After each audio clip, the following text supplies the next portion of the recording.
17 banned inventions from the 1950s to 70s you never knew about. From atomic toys to electrified umbrellas, not every invention from the 1950s to the 70s was a hit, or even safe. Some were banned outright, others vanished quietly. Let's dive into 17 weird and wild inventions from mid-century America that didn't make the cut. Number 1. Mr. Microphone. At first glance, Mr. Microphone seemed harmless. Just a fun little gadget that lets you broadcast your voice over a nearby FM radio. It was a hit in the late 70s, made famous by its cheeky TV ad, where a guy leans out of a car and says, "Hey, good looking. We'll be back to pick you up later." But not everyone was amused.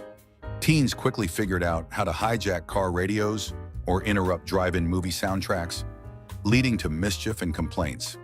By the early 80s, some cities restricted its use or banned it entirely in public spaces. Turns out, giving the public a personal broadcast system was just asking for trouble. Number 2. The Atomic Energy Laboratory. Yes, you heard that right, a toy that came with actual uranium. Released in 1951 by Gilbert, the Atomic Energy Lab was meant to inspire future scientists with real radioactive materials. The kit included a Geiger counter, cloud chamber, and 4 samples of uranium ore. While it was marketed as safe, it didn't sit well with parents once they realized little Johnny was splitting atoms on the kitchen table. Although it wasn't directly banned by the government, backlash and public concern quickly pulled it off the shelves. It became one of the most short-lived and radioactive toys in history. Number 3. Lawn darts, jarts. What could go wrong with kids hurling metal spikes into the air? That's exactly what the makers of jarts, short for javelin darts, offered in the 1960s and 70s. These oversized darts were pitched as wholesome backyard fun, often played during family gatherings, but their heavy metal tips turned them into flying hazards. After dozens of injuries and a few tragic fatalities, the Consumer Product Safety Commission finally banned them in 1988. Though the game was a nostalgic favorite for some, the risks were just too high. Today, jarts are remembered less as a toy and more as a cautionary tale.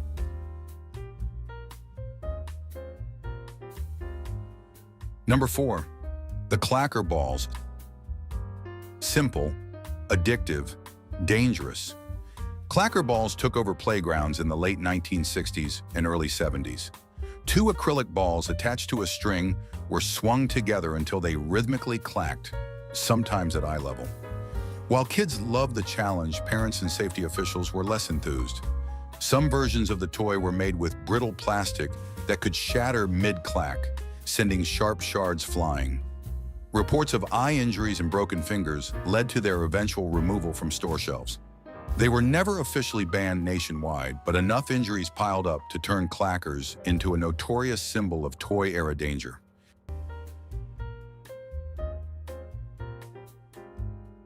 Number 5. Radioactive toothpaste. Before people knew the dangers of radiation, it was marketed as a miracle cure. Enter Doramad, a German-made toothpaste that boasted small amounts of radioactive thorium. In the post-war period, Americans curious about European health science got hold of these imported tubes. Promised benefits included whitening teeth and energizing gums.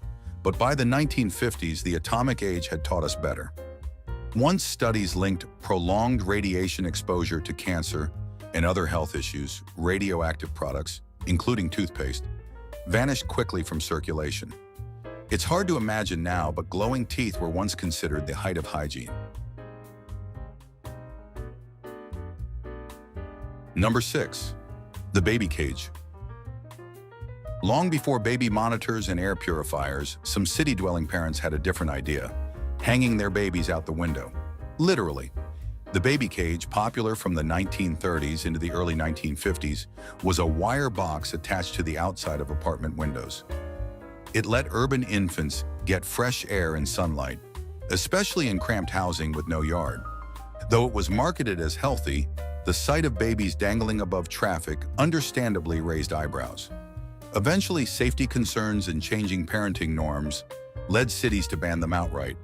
Today, the idea seems unthinkable, but once, it was just another modern parenting solution.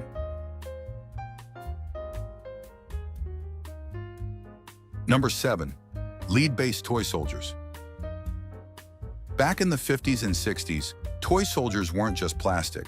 They were hand-painted metal and often coated in bright, lead-based paint.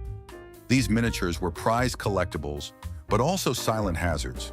Kids would line them up in elaborate battlefield scenes, sometimes even chew on them, as kids do. Unfortunately, lead paint flakes in ingestion pose serious health risks, especially to young children. As medical studies revealed the dangers of lead poisoning, these toys were gradually phased out. By the late 70s, lead-painted toys were officially banned in the US, turning these tiny battalions into relics of a more dangerous playtime past.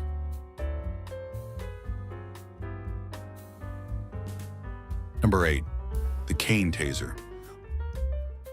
Long before modern stun guns, there was the cane taser, a self-defense device disguised as a gentleman's walking stick. Sold in the 1960s and early 70s, it looked like an ordinary cane but packed a shocking surprise: an electric charge at the tip, activated by a hidden button. Originally pitched to seniors and vulnerable individuals for protection, it soon found its way into the hands of pranksters and petty criminals. The unpredictable voltage and concealed design made it a liability. Law enforcement quickly moved to restrict or outright ban such disguised weapons, and today, cane tasers are rare, if not completely outlawed.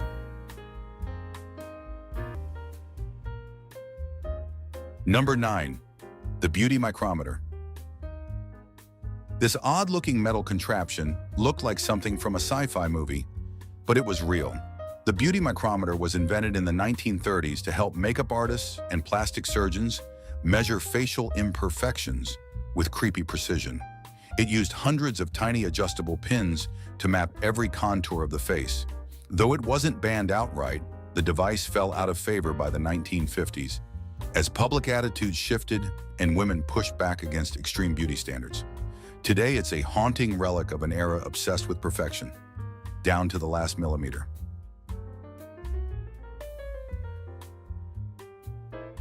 Number 10. The anti-bandit bag. In the swinging 60s, a British inventor came up with a clever and chaotic way to stop thieves: the anti-bandit bag. At first glance, it looked like a normal briefcase, but if someone tried to snatch it, the owner could trigger a mechanism that caused the bag to explode, releasing ink, smoke, or even a loud bang. The idea was to mark or startle the thief long enough for capture. Though it sounded brilliant in theory, accidental triggers and public safety concerns quickly got it pulled from production. Some countries even banned it entirely. Turns out, booby-trapped luggage isn't ideal in public places.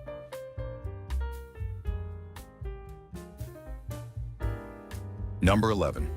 The cigarette vending machine.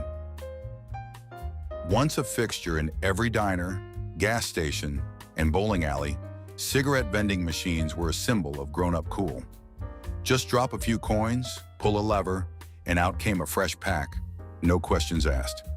But by the 1970s, health warnings and rising teen smoking rates sparked concern. These machines didn't verify age, making it easy for minors to buy smokes without a second glance. One by one, states and cities began banning or restricting them. By the 90s, they'd all but vanished from public spaces. Now they're nostalgic oddities, reminders of a time when tobacco was just a pull away. Number 12. The uranium glassware. It looked beautiful, green-tinted glass that glowed eerily under UV light. Known as uranium glass or Vaseline glass, this tableware was popular from the 1930s to the 50s. The secret? A small amount of uranium oxide mixed into the glass for color and glow. While the radiation levels were low, Cold War-era fears and rising awareness of radioactive exposure led to its quiet disappearance. No official ban was issued, but manufacturers stopped making it by the late 50s. Today, collectors still seek it out, but most folks think twice before eating off something that sets off a Geiger counter.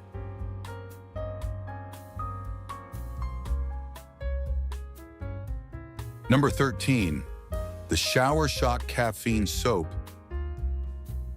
Why wait for coffee when you can rub caffeine directly into your skin? That was the pitch behind Shower Shock, a novelty soap from the late 90s infused with caffeine. Marketed to college students and night shift workers, it claimed to energize users through skin absorption during a morning shower. But scientists were skeptical, and health experts raised concerns over inconsistent dosing and absorption rates. While it was never formally banned, retailers quietly pulled it from shelves amid controversy and regulatory pressure. Today, it lives on as a bizarre footnote in the world of caffeinated everything.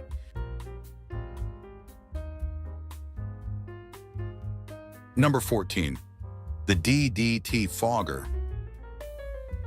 In the post-war boom of the 1950s, nothing ruined a backyard BBQ like mosquitoes. Enter the DDT fogger. These handheld or truck-mounted devices sprayed a thick cloud of pesticide across lawns, streets, and even playgrounds. Kids would chase the fog like it was part of the fun. DDT was hailed as a miracle chemical until research in the 60s linked it to cancer, wildlife die-offs, and environmental damage. Public pressure and growing scientific consensus led to a U.S. ban in 1972. The foggers disappeared, but the memory of running through that white mist lingers, like the scent of danger in the air.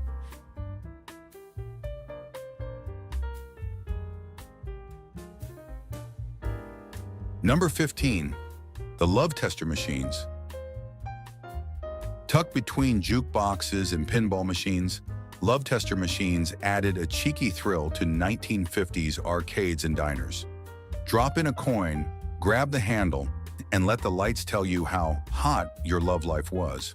It was pure novelty, part science, part silliness. But as the decades rolled on, concerns over electrical safety and the machine's suggestive nature led some towns and schools to quietly ban them. They faded out by the 70s, deemed a little too racy or unreliable for public spaces. Still, for a generation, they were a blushing, buzzing part of young romance.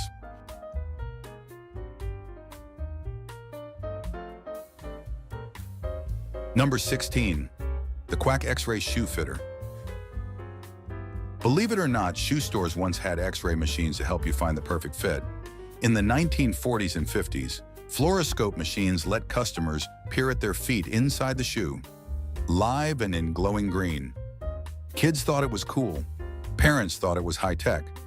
But health officials eventually sounded the alarm. The machines emitted radiation directly to the feet, with little shielding and no regulation. Studies linked prolonged exposure to burns and increased cancer risks. By the 1970s, most states had banned them, turning this miracle of modern fitting into a relic of retail gone wrong. Number 17, the flying platform. It looked like something out of the Jetsons, a personal flying platform developed by the military in the 1950s. Designed to lift a single person several feet off the ground, it was controlled by shifting your body weight, like riding a Segway in the sky. Test pilots hovered over airfields with wind in their helmets and no seatbelts in sight, but the lack of stability, fuel limitations, and crash risks grounded the project quickly. It never reached production and was shelved as a curious dead end of Cold War-era invention. Still, for a moment, personal flight felt just within reach.